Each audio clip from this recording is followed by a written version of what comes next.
Hello my dear friends, welcome to LK classes. अभी हम जिस टॉपिक के बारे में डिस्कशन कर रहे हैं वो टॉपिक है उसने कहा था।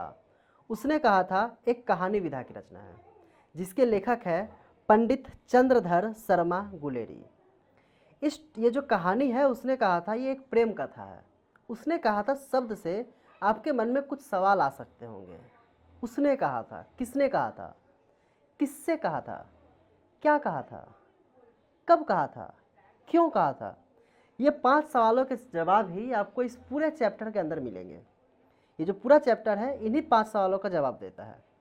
तो सबसे पहले हम लोग स्टोरी की शुरुआत करते हैं। स्टोरी की शुरुआत कहाँ से होती है? उसने कहा था जो चैप्टर है उसमें एक लड़का है जिसका नाम है लहना सिंह, जो 16 साल की उम्र में अपने मामा के घर अमृतसर के गुरु बाजार में गया था। लहना सिंह अपने मामा के लिए दही लाने एक दुकान पे गया और वहीं पर एक लड़की रसोई के लिए बड़ी लेने के लिए आई, जिसे देखकर लहना सिंह को प्रेम हो गया। देखिए जैसा कि आप फोटो में देख पा रहे होंगे, एक लड़का और एक लड़की एक दुकान के सामने खड़े हैं। लहना सिंह जो है वो लड़की से पूछता है कि तेरी कुर्माई हो गई। कुर्माई शब्द का मतलब होता है शादी। क्या तेरी शादी हो गई? लड़की पहले बार में कोई जवाब नहीं देती। लहना सिंह फिर पूछता है क्या तेरी कुर्माई हो गई? लड़की फिर कोई जवाब नहीं देती। लहना सिंह फिर पूछता है क्या तेरी कुर्माई हो गई? लड़की कहती है हाँ। ये सुनकर लहना सिंह पागल सा हो जाता है और एक कुत्ते के ऊपर पत्थर मारता है, जाकर नाली में गिर जाता है और एक नहा कर आती हुई वैष्णवी से टकराता है और अपने बचाव के लिए कहता है कि मैं अंधा हूँ। लहना सिंह दुकान पे दही और वो लड़की दुकान पे रसोई के लिए बड़ी लाने गई थी। लहना सिंह एक वैष्णवी से टकराकर अंधे की उपाधि पाता है और फिर लहना सिंह अपने मामा के घर जाता है, जैसा कि मामा के घर आया था वो। 18 साल की उम्र में लहना सिंह फौज में जमादार के पद पर नियुक्त होता है। 18 साल की उम्र में लहना सिंह फौज में जमादार के पद पर नियुक्त होता है 77वें सिख राइफल में। उसी समय कुछ दिनों जब बीतते हैं, जब कुछ दिन इसी तरह से वो ड्यूटी करता रहता है, जब उसकी छुट्टी आती है तो जो उसके बड़े ऑफिसर होते हैं हजारा सिंह और बोधा सिंह, हजारा सिंह जो उसका बड़ा ऑफिसर है वो लहना सिंह को अपने साथ घर लेके जाता है। लहना सिंह जब हजारा सिंह के साथ उसके घर जाता है तो वो उसी लड़की से मिलता है जो लड़की उसे दुकान पर मिली थी। लहना सिंह उस लड़की से पूछता है कि तुम कैसी हो। उन दोनों के बीच में बातें होती है। वो जो लड़की है, जब लहना सिंह उस अपने बड़े साहब हजारा सिंह के घर से वापस आ रहा होता है तो लड़की कहती है मेरे पति और मेरे बेटे की प्राणों की रक्षा करना। इसके बाद की क्लास हम लोग नेक्स्ट वीडियो में करेंगे, क्योंकि इसके बाद जो है इसका पार्ट भी शुरू होता है, जो सारी दृश्य जाके बॉर्डर पे शुरू होती है।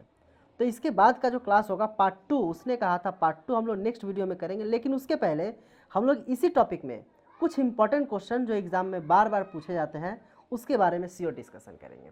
पहला, उसने कहा था किस विधा की रचना है? तो उसने कहा था एक कहानी विधा की रचना है। क्वेश्चन नंबर 2, उसने कहा था कहानी के लेखक कौन है? उसने कहा था कहानी के लेखक कहानी के लेखक चंद्रधर शर्मा गुलेरी जी हैं। उसने कहा था कहानी में जो लहना सिंह है वो कितने साल की उम्र में अपने मामा के घर गया था? 16 साल की उम्र में। लहना सिंह के मामा का घर कहाँ है? अमृतसर के गुरु बाजार में। लहना सिंह दुकान पर क्या लेने गया था? दही। लड़की दुकान पर क्या लेने गई थी? रसोई के लिए बड़ी। लहना सिंह लड़की से क्या पूछता है? तेरी कुर्माई हो गई। तेरी कुर्माई हो गई शब्द का क्या अर्थ होता है? तेरी शादी हो गई। लहना सिंह किससे टकराकर अंधे की उपाधि पाता है? नहा कर आती हुई एक वैष्णवी से टकराकर लहना सिंह अंधे की उपाधि पाता है। लहना सिंह कितने वर्ष की आयु में फौज में नियुक्त होता है? लहना सिंह 18 वर्ष की आयु में फौज में नियुक्त होता है। लहना सिंह किस पद पर फौज में नियुक्त होता है? लहना सिंह जमादार के पद पर फौज में नियुक्त होता है। लहना सिंह किस राइफल में नियुक्त होता है? तो लहना सिंह 77वें सिख राइफल में फौज में नियुक्त होता है। तो आज के लिए अभी लगभग हमने 10-12 क्वेश्चंस डिस्कस किया आपसे, और ये जो भी क्वेश्चंस आज डिस्कस हुए अभी, ये सारे क्वेश्चंस किसी ना किसी बोर्ड एग्जाम में कभी ना कभी आए हुए हैं और आपके बोर्ड एग्जाम्स में भी श्योर आएंगे। तो इसी तरीके के और भी क्लासेस पाने के लिए चैनल को आप सब्सक्राइब कीजिए, अपने दोस्तों के साथ शेयर कीजिए, वीडियो को लाइक कीजिए। क्लास कैसी लगी कमेंट में ज़रूर बताइएगा। पार्ट 2 हम लोग कल करेंगे। Thank you.